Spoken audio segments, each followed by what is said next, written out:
Hey, hello, Paula. It's good to see you again. We're here to discuss, of course, your new biography. It's very heavy. I had to prop it on a pillow to read it. Your biography, The Adventures of Miss Barbara Pym. It's been getting a lot of attention and some really good reviews. So congratulations on that. Well deserved. Thank you so much. It's lovely to be here. Yes. Many of the questions I'm going to ask you have been submitted by members of the Barbara Pym Society, which leads me to the first question. Did knowing that the Barbara Pym Society and other Pym enthusiasts would be reading your book with a critical eye bring with it a weight of responsibility to meet those expectations? And if so, how did you handle it? How did you deal with it? Oh, 100% completely, because the Barbara Pym Society, they know Pym inside out. And it's a little bit similar to the talks I've done for the Jane Austen Society, because these are people who, whilst they're not experts in terms of necessarily being academics, they know everything and they rarely make a mistake, and they're so thorough. So it was a huge responsibility. I felt it strongly because I didn't want to let anybody down in the Pym Society, because I really admired what they were doing. And indeed, when I first met Yvonne and we had a lovely tea together, we talked a little bit about that then. And I said I felt the weight, and I wanted to do a good job by the Pym Society. And but I kind of wanted to bring something fresh too. You know, I wanted to have some surprises, because I know that you know everything. But there were some things that I certainly hadn't known about in either of the edited diaries. So yeah, huge weight of responsibility, but also I was very lucky because I did have a lot of support, and I felt supported at a very early stage. But of course, one always wants to do one's best and not let people down. So I did feel for it. But on the other hand, I was confident in my scholarship that I knew I'd do a thorough job. So it wasn't prohibiting, but it was there. It was always there in my mind. Right. Yeah. Well, understandable, I'm sure. This is also from a Pym Society member. When you began investigating, did Barbara's life turn out to be more complicated than you had anticipated? Oh, absolutely. Because initially, I thought the book would be. You made a funny joke about having to prop the book up on your pillow. I initially thought, Kathy, that it was going to be a rather slender book, and because I thought, well, I adore her novels and I love her writing, but I don't think her life was very interesting, and I really thought that to my discredit. And so I thought it'll be quite slender. And then obviously once I got into the archive, and then I saw how vast it was, and then realized that, you know, and I think I say this in the book, there's no such thing as an ordinary life. You know, we sometimes think people live quiet, unassuming lives, and Barbara did not live a quiet and unassuming life, and particularly in her early years. And so there was so much to discover, and I was just constant. And then I was thinking, the book's getting bigger and bigger and bigger. I was thinking, so it was actually twice the length it should have been. And that's because there were surprises thrown my way as I got into the archive and saw that she had these incredible adventures, and she wasn't quite, she hadn't led quite such an uneventful life as what I might have anticipated. Yeah. Well, related to that, someone asked, you set yourself a demanding task when you decided to research and write Barbara Pym's life story. Was there any point at which you felt absolutely overwhelmed by the size of the project, especially as your deadline approached? Sounds like a question from a writer, I think. Well, the funny thing is, the book was in a year early than contracted. Oh my gosh, good for you. So thanks, COVID. And I think because I'd done all the research before I left Oxford, and I was very, very lucky to have been the beneficiary of being able to photograph everything, so that in the leisure of my own home, I had everything, which I then put on a computer, and then I had to print it out or read on a computer. And, it's very difficult working in a manuscript room because it's quite intense and you can miss things. And, you want to sort of get the work done and get out. But what I loved about being able to take these photographs was I was really able to scroll in. So if there was a word that was illegible, or if there was an edited passage, it was just marvelous to have that. And so that was an enormous help, that digitization, although my own rudimentary digitization. And then I was having that leisure time, and then COVID struck, and I was living in America. I'm supposed to be coming back to the UK, and there was just nothing to do. So and then I think it's really interesting. One of a reader wrote to me to say that she really enjoyed it and said it really read like the book wrote itself. And I said, gosh, that's exactly what I thought. I thought the book was writing itself. It was a curious thing. I was so in the zone. I was so in the writerly zone that it just wrote itself. It hasn't really happened. This is my 9th book, and it hasn't really happened that way, that I felt it was writing itself. And I wasn't daunted by the size of the archive. I mean, mainly because one of my previous books was a book about one of the Kennedy family, Kathleen Kennedy. And if you want a daunting archive, then, I'll give you one. I mean, Rose Kennedy's archive alone had 80 million pages. So, and that's just Rose. So I wasn't, and although Pym's was huge, I wasn't daunted in quite the same way. I knew it was manageable. I knew that I could get through it. So, but it was huge. And it's always difficult because you have to jettison stuff all the time. Because when you're writing a biography of someone that you come to love and to know, everything's of interest to you as the writer. But you've got to then, that's why your editor is so important, because you need that other person to say, actually, not every single detail of Pym's trip to Portugal is interesting. So you're jettisoning stuff, and you're worrying about, did I leave something out, or did I do enough on her religion, but you can only do what you can do in the space of time, and also the flow of the work, and it was already double the size. So I think, that didn't daunt me. And in fact, as a biographer, it was rich pickings. It was an embarrassment of riches, really, because to have those notebooks, to have those diaries, to have those incoming letters and outgoing letters, it's a biographer's dream. Yeah. It sounds like it. That's wonderful. Well, let's talk about some specifics of Pym's life. She went up to Oxford in 1931, and the next 3 years were partially happy and partially truly miserable. Would you talk a little bit about her, Barbara, at Oxford? Because certainly, she met Henry Harvey, and he certainly figures into her fiction very strongly. And it seemed as if those 3 years were crucial to her development. So talk about that a little bit, if you will. Yeah, Kathy, you're absolutely right. They were the Oxford years were so formative for Barbara in many ways, intellectually, romantically, sexually, politically, as we know. So it was hugely formative. And she was the first in her family to go to Oxford, and she came from a small market town in Shropshire.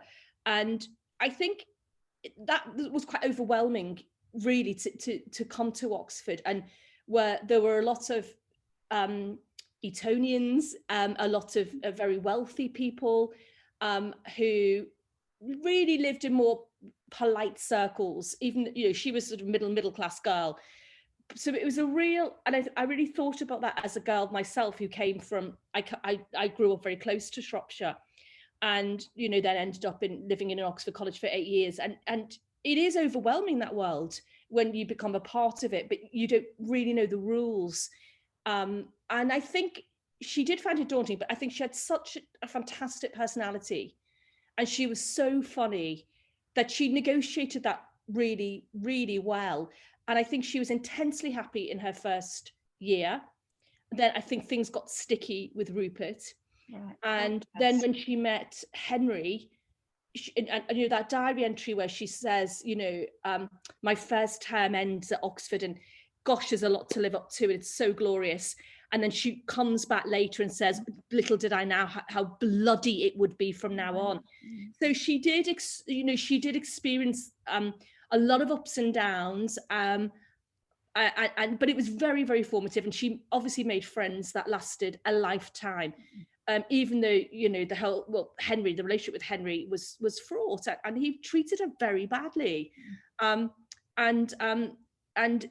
remained a friend. To me, she seemed to have a gift for friendship, because even when she had sort of sticky relationships, she still managed to retain a friendship with the people that she'd felt affection for.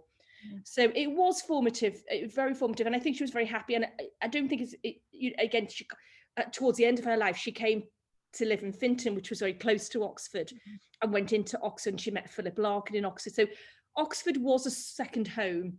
And it was a comfortable place for her. And even though she lived in London for all those years, she wanted to come back, and she didn't go back north.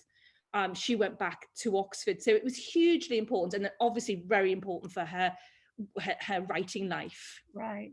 And she died in Oxford too, in hospital. So, yeah. She did Sobel House, which I know quite well because I've done some poetry readings at Sobel House. So I often have a little thought for Barbara when I used to do those readings, because that was her last place. Yeah, we have a very specific question about Oxford. For the benefit of those unfamiliar with the Oxford education system, could you explain what the Viva is and why Pym had to have one? And how did she do in her Viva? And how was she as a student overall? Well, to be perfectly honest, like, she wasn't a first degree brilliant student. And I think not because she didn't have the ability, but I think she was having a great time. She was enjoying herself. And she wasn't obsessed with becoming an academic or getting a first. Henry, Rupert and Miles, her great friends, got firsts, and she actually failed her first exams. And I think that was a real shock, and she had to then resit. And I think it really, it was a great shock to her that she did fail, and that this wonderful life that she'd found at Oxford could have been taken away from her if she'd failed her exams. So she knew that she had to work pretty hard. I think she struggled with the medieval chapter papers. So if you read English literature, there's a huge at Oxford. There's a huge emphasis on medieval, and it's difficult. It's really difficult, and I don't think she really enjoyed that element. And then what happened with the Viva was, and typically, so she would have sat her finals in June, and then she would go home at the end of term, and then the examiners would take a couple of, maybe 4 to 6 weeks, and then she would be called back for her Viva. And it wasn't because she was borderline failing, or that she was about to get a first. She actually just got a healthy second, but she was happy with that. Okay. So the Viva was just an acknowledgement that she had passed. But I don't think she was, I think because she really always wanted to be a novelist, and she was a creative person, Oxford's not always best suited for the creative mind. So I wonder whether, I didn't really say this, but I wonder whether she found it stultifying because she was so creative. And one of the lovely stories I like about her Oxford years was that, I do think that, Henry definitely, and Jock in the early days thought she was a bit of a nuisance. And, he'd open the door, oh, it's you again. And they thought that she was a limpet, and she was just a bit clingy. She was very needy. And then in the meantime, she'd just been secretly writing this perfect comic novel. Yeah. And then when she sends them, and they're incredulous, you just get that sense from the letters that they suddenly seeing Pym, as they called her, in a completely different light, that this girl who was a nuisance and needy and could write this perfect novel at such a young age. And I love that she was sort of, there was a hinterland that they didn't see that, and that they were feeding her copy for this marvelous comic novel. And I think from that point on, Henry, and certainly Jock, definitely saw her in a different light, that they'd underestimated her, is what I'm trying to say. And I think I say, because she was so creative, I think she was a little bit stymied by the Oxford. I mean, it's a very intense, for people who don't know, and for any of your your members who don't know, it's 8-week terms, and they'll read, there's 3 8-week terms, and they are so intense.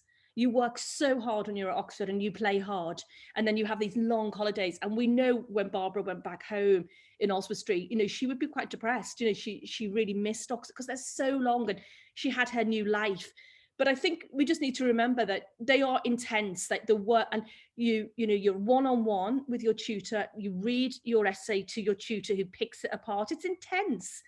And I don't think she really thrived intellectually, but I think what she gained from Oxford was the friendships and the copy and the Bodleian and all of those other things, because really at heart she was a writer, not an academic. Yeah. Does that make sense? It does. And I'm glad you mentioned Jock, because I was really touched by the depth of their friendship. I hadn't realized how important they became to each other. And interestingly, as you said, you know, Jock found her a bit annoying, but they became fast friends. Oh, do you know, one of the loveliest, and I think one of your early questions was, you know, what sort of surprises, and did you find? And I think with Barbara, I hadn't realized until I got into the archive and started reading the two-sided correspondence just how important Jock was to her confidence. I mean, he really was a true friend. He supported her, he cajoled her, he gave very good, strong advice, and she took it. She could take advice, she could take criticism. And I think once he realized, when he started reading Some Tame Gazelle and realizing just how good she was, there was a newfound respect. And also he wanted to be a novelist, so they had that between them. And then the relationship just flourished, really more as a correspondence. I think he was quite catty, he was quite bitchy, and we see that in some of the characters in the novels who are slightly based on him. He could be waspish, and she knew that, but he was very kind, just in the same way that Philip Larkin was. She seems to bring out that she was quite vulnerable in some ways, and needed encouragement. And the friendship between her and Jock, it really moved me, because he had this terrible upbringing that he wrote about in his novels. And Barbara was one of the only people, because he was a very, very private person, and Barbara was one of the only people who he took into confidence about how horrendous his upbringing. He really trusted her with that information, and you know, she was the first person he wrote to after his brother died. It was a very, very deep and profound and lasting friendship. And then all the shared delights in Ivy Compton Burnett and all of those, and the way that they would write letters in the style. So I think he really, yes, he thought her a nuisance at first. He didn't really like her at all. And then by the end, you know, they were firm friends, and remained so. Yeah. Very touching relationship, really. Still at Oxford, if you don't mind. That's when she started adopting her alter egos, Miss Pym, Sandra, Pimska, even Vicky at one point later on.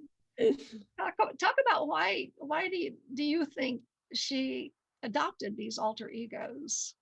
I mean, I did wonder, because when some of the datings in the previous works were wrong, you know, when I was able to get in the archive, and it was seemed very obvious to me that after whatever happened with Rupert, and we will never know, but it was clearly traumatic, that's without question, and it was after that she adopted Sandra, the persona, and I wondered whether that, and I've spoken to people who've been in a similar position.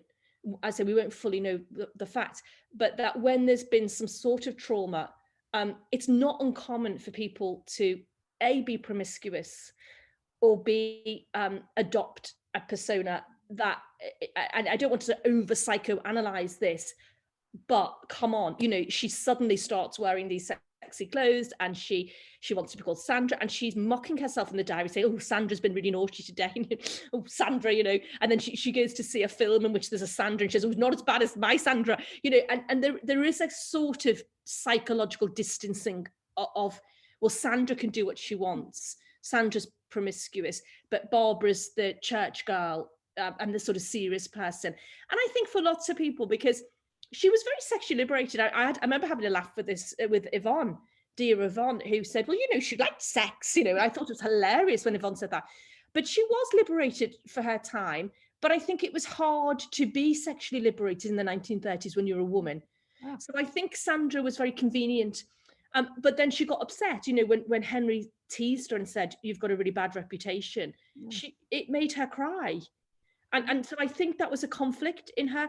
And then I think with Vicky and with Pinska. It was just a tease, really. I feel like they were more, because she had a very teasing personality, right. And she loved a good joke, as we know. She's one of the greatest comic writers.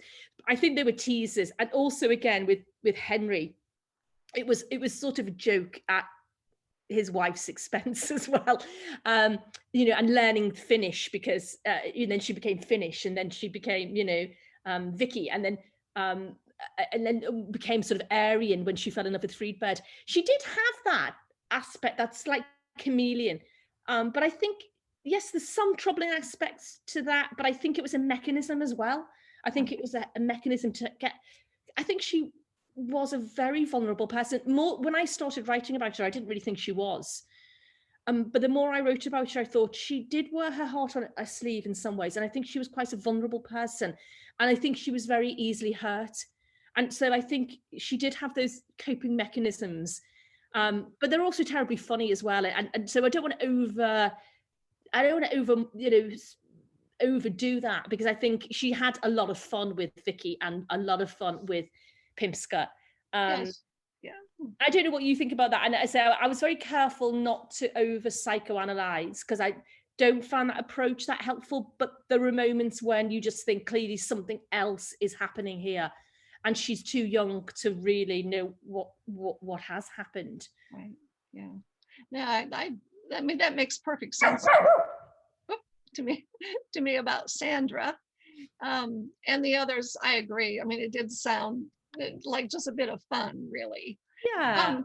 You mentioned Friedberg, so we do have to talk about her apparent fascination with Nazi Germany in the mid-1930s and her affair with the handsome young SS officer Friedrich Bluch. Talk about that period in her life a little bit, would you please? Sure. I mean, this was always going to be tricky to navigate, and I was always worried about this, because and particularly now, because we live in such a cancel culture age, and I was really worried that Barbara Pym might be cancelled, and I thought that would be wrong and awful. And in fact, a few newspapers broadsheets asked me for first serial rights, and I deliberately said I was not going to do her time in Germany. I didn't care, because I said this would just destroy her and the book before this even comes out. So I said, so in the end, I didn't want to exploit that, because I knew it would be a catalyst for something unpleasant. And my view was always this, that of course she was extremely foolish. She ignored the warnings of her friends who were constantly telling her, but she fell in love, and she fell in love with the German language. And I think it's so easy in retrospect to say, what a terrible thing. But none of us knew then, nobody knew then. She certainly wasn't alone in falling in love with Germany in the days of the Third Reich. She loved German poetry. She was very good at languages. She picked up German really quickly. And he was a handsome young man who, at a time when she'd been really battered, really, by Henry, emotionally battered, she was feeling really vulnerable. And there was a moment in her journal when she just says that she just felt she just so needed some affirmation, and she needed some attention, and the attention was from the wrong person. And my other concern writing that section was that I took it upon myself pretty much to try to read every single book that was important to her in order to get inside her head. So I was quite so I took it upon myself to read all the books that were important to Pym. And in the early years of the 1930s, when she was visiting Germany several times, she was reading a lot of anti-Nazi novels and text. So and I couldn't pretend she wasn't. I couldn't say it was complete naivety, because I don't believe that's true, because one of the novels that she was reading made it abundantly clear that there were concentration camps. And although we didn't really know in any way the extent of that, there were more labor camps. She was reading these novels and she was reading literature. So she should have known better. She's an intelligent woman. So it was a tricky one to navigate, obviously, because she was foolish. But my sense was this: I thought she paid her dues. She repented. She did her war efforts. She was remorseful, and I thought, she knew she was wrong, and she made amends, and that was very much my reading coming out. And I say she certainly wasn't. There was a marvelous book called Journeys in the Third Reich, and that I read, which was a marvelous book about just how many girls like Barbara Pym went to Nazi Germany in those early years. Though they went in their thousands, she was not the only one. But at the same time, I didn't want to make excuses. It was so tricky to navigate this, to say there were lots of girls like that, and there were lots of girls swept up in what seemed so glorious. Germany getting back on its feet, these handsome men in their beautiful uniforms and making a big fuss of her, and she's on the Rhine drinking champagne and she's having a marvelous time, and sort of this refusal to see really what others could see and were urging her to see. But she paid her dues. So I just tried to write it sensitively, but at the same time, I also wanted, and she was watching quite a lot of Nazi films because she loved cinema. And so isn't the internet a marvelous thing? I was able to find some of the films that she'd been watching. And there was one film where a person like Barbara marries a man who turns out to be a Nazi soldier. And that must have gone through her mind when she watched that film, of also how dangerous it might have been for her, just how dangerous if she'd married Friedbert. It would have been dangerous. So she trod, it was sticky for sure. But I just tried to, as I say, we can easily say in hindsight, oh, she should have known. But she did probably know maybe more than we hitherto assumed, because as I say, she did educate herself. And she dabbled in those uncomfortable politics. So it was tricky to write, and I had huge concerns. And I say that's why I actually turned down the first serial rights, because I just knew it would just not be right, and it would be unfair to take what was an unpleasant part of her life and a dangerous part of her life and make it the whole of her life. Mm-hmm.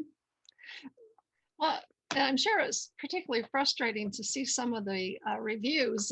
One of the next question is from a Barbara Pym Society member.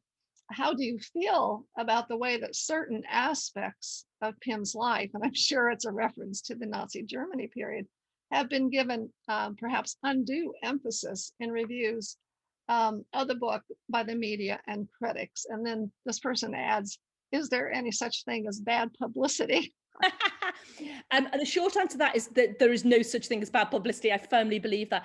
I mean, it was very clear to me that every single reviewer would use the Nazi thing in their byline. I mean, I knew, of course, and they're all going to show the picture of her sitting with the swastika flag. And if I was a newspaper editor selling papers, I probably would myself. So I thought it was inevitable that they would do that. But I think so many of them, even though they might have used it for the headline, I was really thrilled with the reviews, most of the reviews, because even though that was the thing that drew your attention, the majority of the reviews didn't unduly, I don't think, in the text talk about that. I think it was mentioned and that she was remorseful.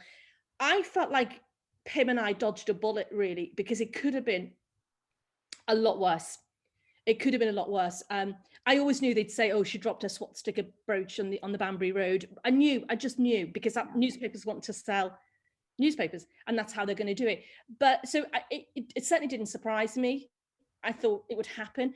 But I was pleased that, I thought the literary review and the Evening Standard was so intelligent, and they really focused on the work and on Barbara's novels, and they didn't unduly emphasize that. But it was like that. It was the gripping headline, you know. Yes. And also people said, "Oh gosh, Barbara Pym, we thought it was all teapots and cats, and here she is flirting madly with this handsome Nazi officer," you know. But at the same time, that is part of who she was.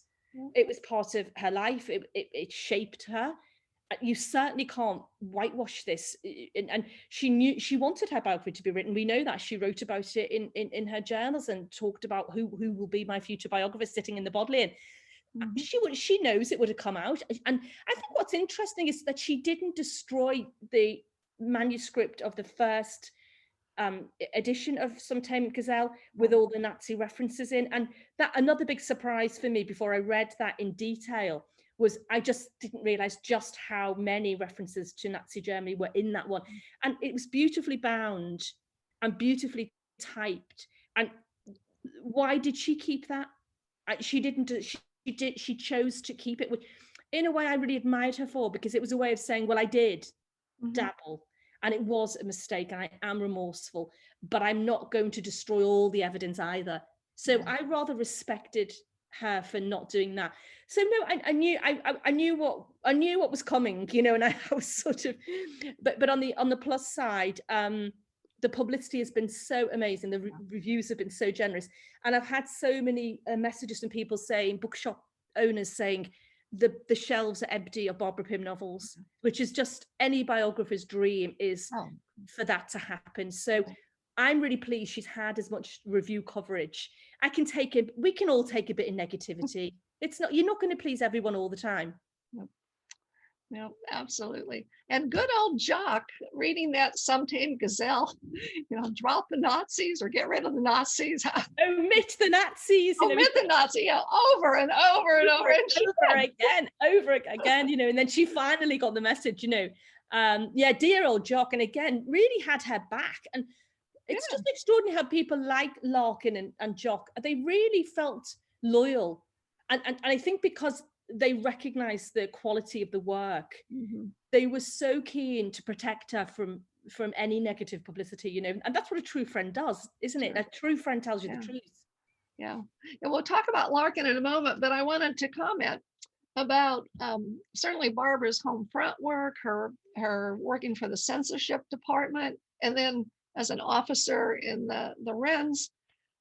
You know, there's no way that she could be a Nazi sympathizer and do those things. But the home front work, I understand your family has a connection with Pym's family. And I mean, it was lovely. It was so lovely reading those journals in the library, because I really, really loved those chapters in the war, because by then she was not a Nazi sympathizer. She wrote and says, you know, free bear, you don't have a chance against Britain. And, you know, she absolutely very, very quickly, as soon as war was declared, you know, her allegiance was always going to be to the Allies. But I loved writing those chapters. And there was a lovely moment when she talks about the refugees. She writes a couple of short stories and then in her journals about the Birkenhead refugees coming to Shropshire. And it really struck a chord, because they were my aunties and uncles who came from Birkenhead, as I do, and they went to Shropshire. So, and when I read that, I called my mom and I said, I'm writing this book about Barbara Pym. And I said, you know, can you tell me about Auntie Pat? And can you tell me about, you know, the relatives? And she said, oh, and she told me all these, which she'd never talked about before, my mom, by the way. It was my dad's sister and brother. And they went to Shropshire, from Birkenhead. They were those refugees and evacuees, excuse me, not refugees. And so it really resonated with me. And I loved that Irene, the first thing she did was say, take them to the toilets, you know, so practical, you know. And then once, you know, those poor kids, you know, and you know, and although she wrote quite sensitively about them in one of the short stories, when she says, a little sort of tear pricked in her eyes when she saw them all coming up with their little satchels, and they were a nuisance, the kids. So it just really resonated with me. And what I really loved about her home front novel, I really wish that she'd gone back to it, because I think it just would have been brilliant, because we know so little about those years. this is rich research. And I tweeted out at the time, said anybody working on the Second World War and women, you should devour these war journals, because this is first-hand experience, and it's brilliant experience. But I loved the way that the evacuees galvanized women who didn't have very much to do. I love that she could see that all of a sudden these older women who maybe had grown up children or never had children, suddenly this is the war. Let's get those children. Let's get the lice, let's scrub them with Lysol. Let's put them in the shower. And then, this is the war effort. And I love the way that she wrote about, as I say, the way the war galvanized women and gave them purpose and the energy of them. And just they were for me, they were the excellent women. They were the true excellent women, that those women who saw what needed to be done, they got in the air raid shelters and they did their practicing of bandages for the first aid, and they were a force to be reckoned with. And so I really got interested in those chapters. I thought she was marvelous. She'd get up at all hours in the morning if there was a fire alarm, and she'd go down and she'd take her Jane Austen in a string bag and a bar of chocolates. Just these lovely details that really brought to life that amazing, she was in that war, and then she's at the sort of coalface when she joins the Wrens. Has a great time in Naples as well, but she paid her dues. She paid her dues, and I really wanted to be, again, just get that balance about what made her and what made her tick. And I think like many women, she rather loved the war. It gave them something to do. People said, "Oh, it's so exciting!" One of her characters, I think it might be Connie, says, "It's so exciting." It's oh my goodness, blackout curtains, evacuee children. We've all got something to do. And for a place like Shropshire, which, trust me, is quite a quiet town, I know it well. And that sense of ennui and boredom, and then suddenly you're coming together. And I think it's hilarious to have Homefront novel, but it begins, with the first aid, the bandaging practice in the Vickers, and it's absolutely hilarious. I mean, it's Pym at her best. I wish she'd finished. I wish she'd done more work on it and finished it, because it just would have been so extraordinary. And so I loved writing it. I loved writing about that. It was very hard as well, because I think she was very heartbroken by Gordon Glover. Yeah. And of course, the reason that she went into the Wrens, really, as he admitted, was to escape from that heartbreak. And that was brave. It was very brave for her to do that, and to to sign up to the Wrens. But it made her, and she met wonderful friends, and she met girlfriends that remained friends again. She had this gift for friendship. She was a loyal friend. So I think she really, we talk about having a good war. She did have a good war, and she didn't lose anybody. I mean, apart from poor Jock's brother, who died in the war. She didn't really know anybody personally. She had a good war, really, Barbara, I think. Yeah, good. Well, during the 1950s, she was finally published and had many faithful readers. And in 1961, she received a fan letter of sorts from Philip Larkin. And I know you like the story about Philip Larkin. So tell us about her friendship with him. It was really it was just a wonderful friendship. Oh, and again, another surprise, Kathy, because although I knew, because I knew about True and his play, and I knew that they were friends, I didn't, again, until I got into the archive, realize just what an incredible friend he was. And yes, his girlfriend really liked Barbara Pym, Philip Larkin's girlfriend, and they both admired her. And he wrote to her and said how much he admired her. So it began as a correspondence, and it was quite formal, Mr. Larkin, Miss Pym, and before too long, and it became Dearest Barbara, Dearest Philip. And he was a fan, and he was wanting to write a review essay of all of her works to date. That's how it began, that he wanted to do a review essay. And it was just, she hadn't been rejected by Cape at that. So she was very flattered, and she liked his poetry, and he sent her copies of his poetry. and they, you know, I think they had a similar sense of humor. But then, of course, when she was rejected, he was incandescent with fury. I mean, he was I say to people, he was a friend you want when something so devastating happens. That friend who, he was just enraged. He thought that, and the way it was handled was so outrageous, the way they handled it. And because he really knew that she was so talented, it wasn't just, I'm backing a friend. It was, she is a significant novelist, and she's getting better, and she's developing, and she's a serious writer. And this is outrageous.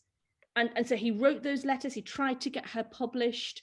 And I love the one he wrote to one of his editors on a Sunday morning. Said, "I know it's a Sunday morning, but I'm absolutely livid about, you've rejected Barbara."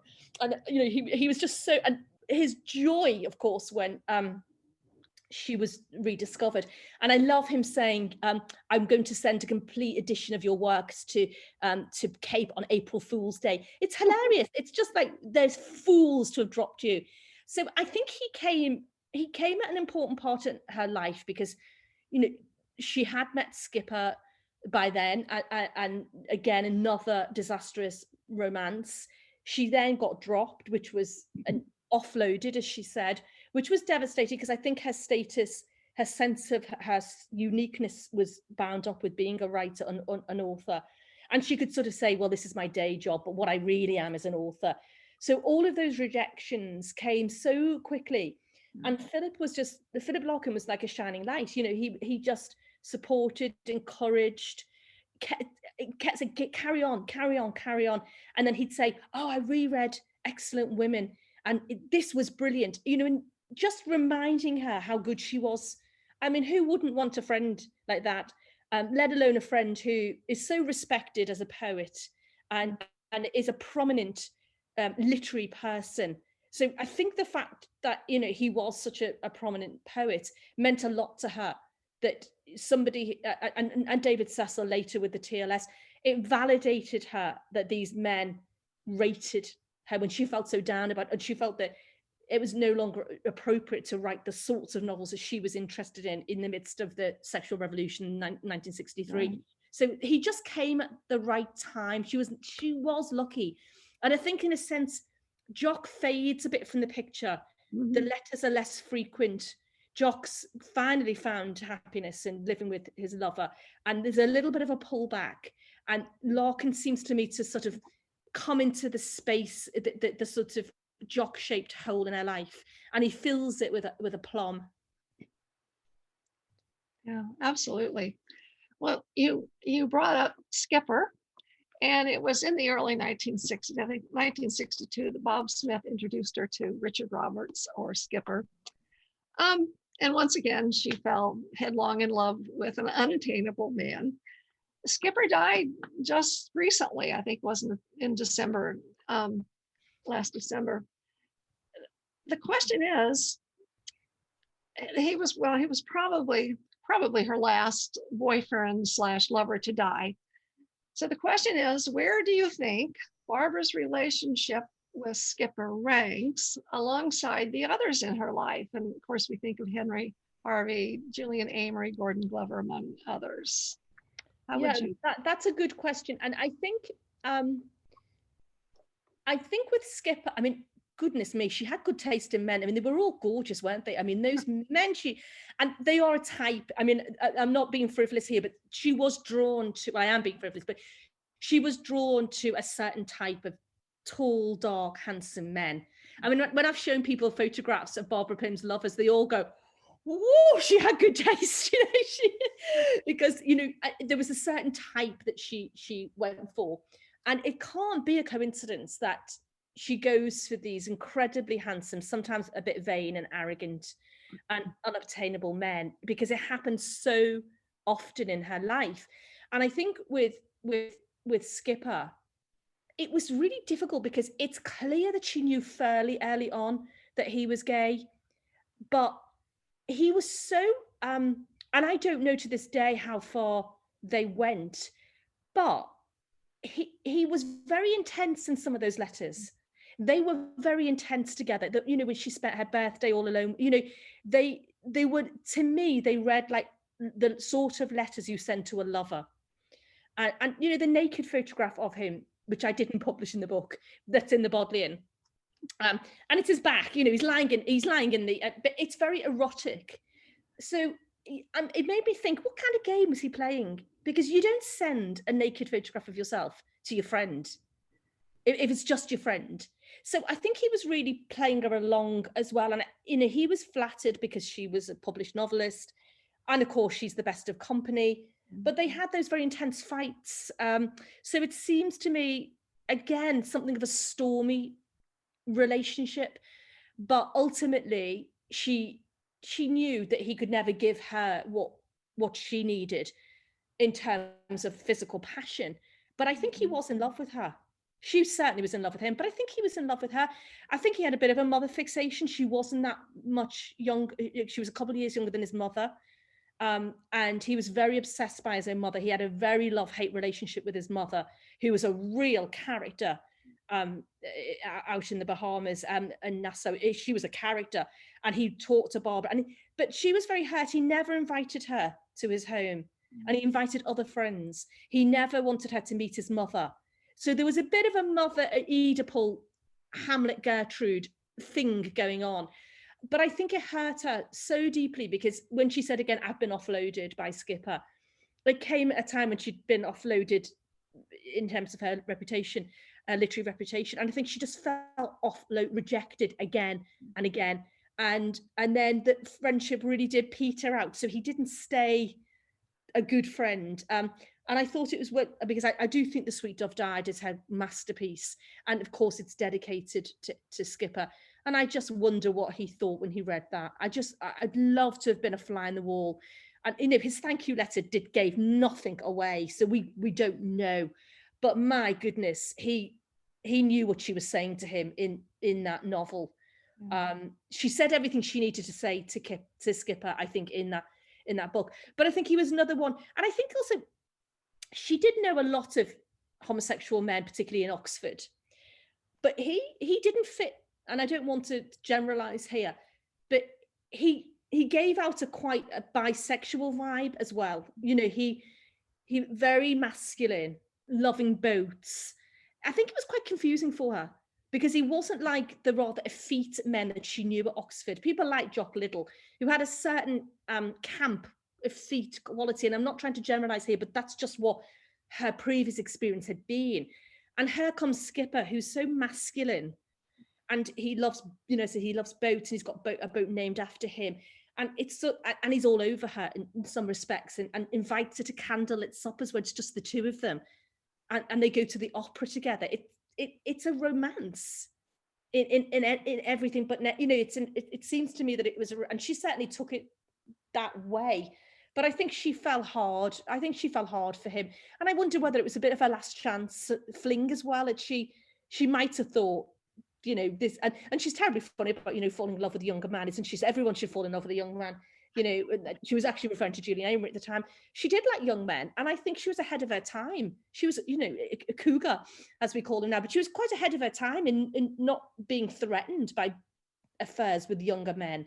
Yeah. She was always ahead of her time, I thought. But I think, again, it pained her, and by the end of it, I just thought she seems to just have been hurt by men over and over again. And I think she did wear her heart on her sleeve, even though I think her persona was quite straight-laced, you know, the woman, the tall, beautiful, elegant dress in tweeds and pearls. But I think underneath that, she was a deeply romantic girl with a very big heart. And I think he did hurt her. And then the fact that they didn't really stay, it stayed quite frosty. I don't think they ever really regained their friendship, and whether that was just because he did back off and he found a boyfriend. So I think, again, another painful experience, but that she turned into great art. Yeah. I'm like Henry Harvey, who came back at the end. He was right there. I know, as I said, back, Barbara. You know, selfish old Henry came through in the end, you know, and I was so moved that he came to see her in Sobel House, I was so moved. And of course, in her last novel, she talks about what happens when an old lover returns and how one feels about the man that she idolized, who's, not the man he was. He's got a couple of failed marriages, but they still had great laughs. And, he was there for her at the end. He visited her, he joked with her. He was proud of her. I think he was genuinely, would have been devastated that she died. Yeah. She'd done so well. She'd been such a success until that, the wilderness time. But I just thought, good old Henry, good old selfish Henry, he got there in the end. He did. I just have a couple more questions. If you had to identify one underlying theme in Barbara Pym's life, what would you say it is? Just one major theme. Do you mean in terms of a person, or could it be anything? Anything.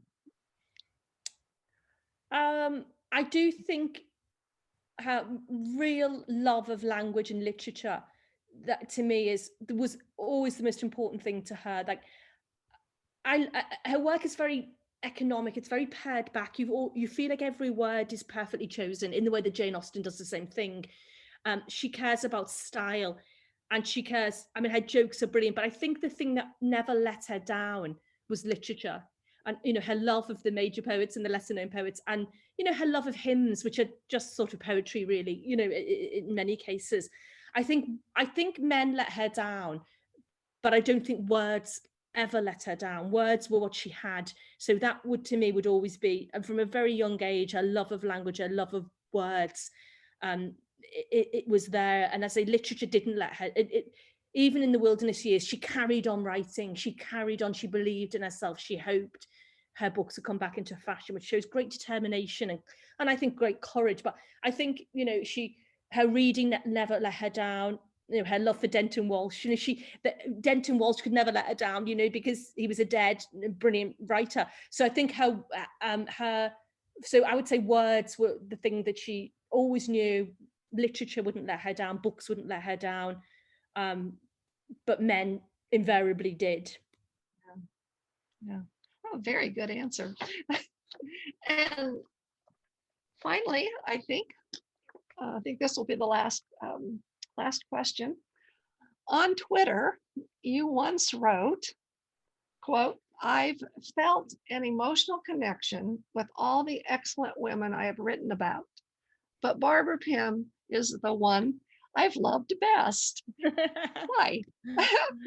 I mean, it is absolutely true. And I think probably because I did feel an affinity with her, because just simple things. I do know Oswestry very well. And also we went to all the same places for our family holidays. We did Pwllheli, we did Abersoch. So these beautiful Welsh seaside resorts, real and Prestatyn, less beautiful, Llangollen. So, but Pwllheli is very beautiful. And so even when I was just reading about family holidays, I just really felt, I thought, we went there. We always used to go to Llangollen on a beautiful day.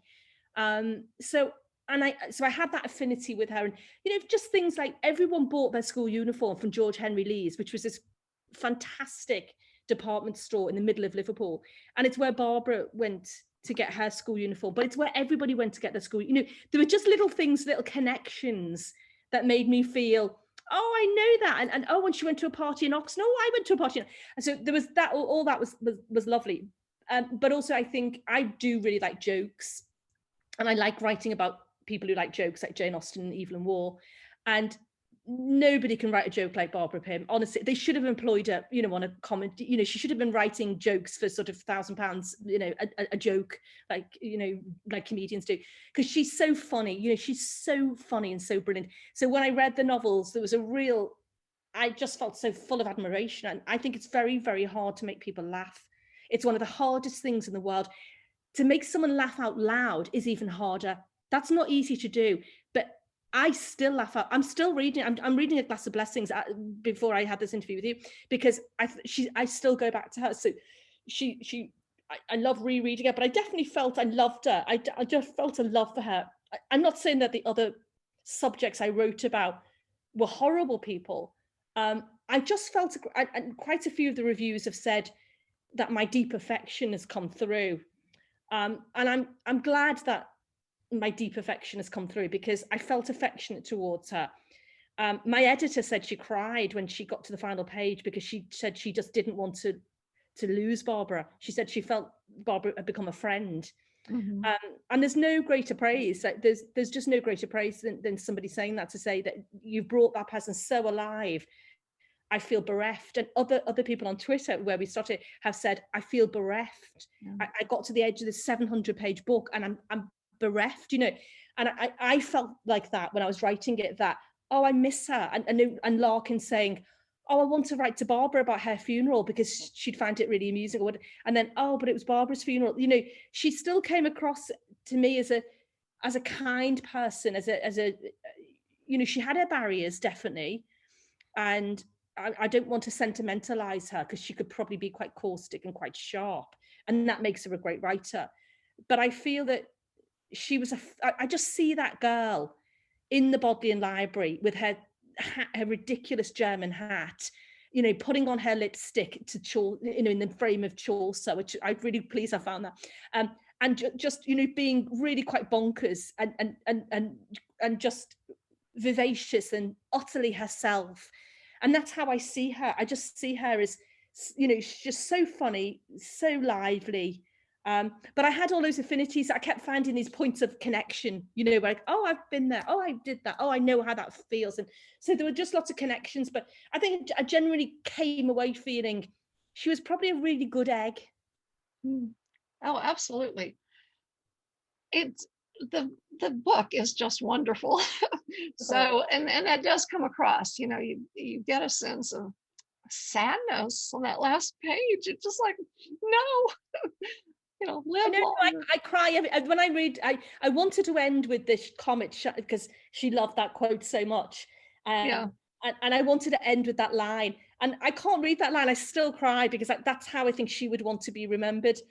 Because I she get was teary-eyed just thinking about it. I mean, it's wonderful. So I think our hour is just about up. So I think we'll end here. And I just appreciate so much you're giving us time to talk about the book.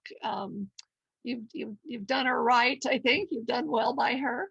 And thank you so much, Paula. It's been a pleasure. Well, thank you for having me. And, you know, thank you to your society and the one, both for supporting me and being so generous, and Linda and you and every Deb, Yvonne, Trina, they've all been amazing and so supportive. And, you know, as I always said from the start, I just want more people to read Barbara Pym. I'll be happy if that happens. And it has been wonderful, because honestly, so many readers have said, I've never heard of her, and now I'm in love, and now I've bought them all, and they're showing me the Barbara Pym libraries like you did at the beginning of the interview. So it's wonderful, and that's what we all need to be doing, reading more Barbara Pym in our lives. So thank you, Kathy. Thank you, Paula.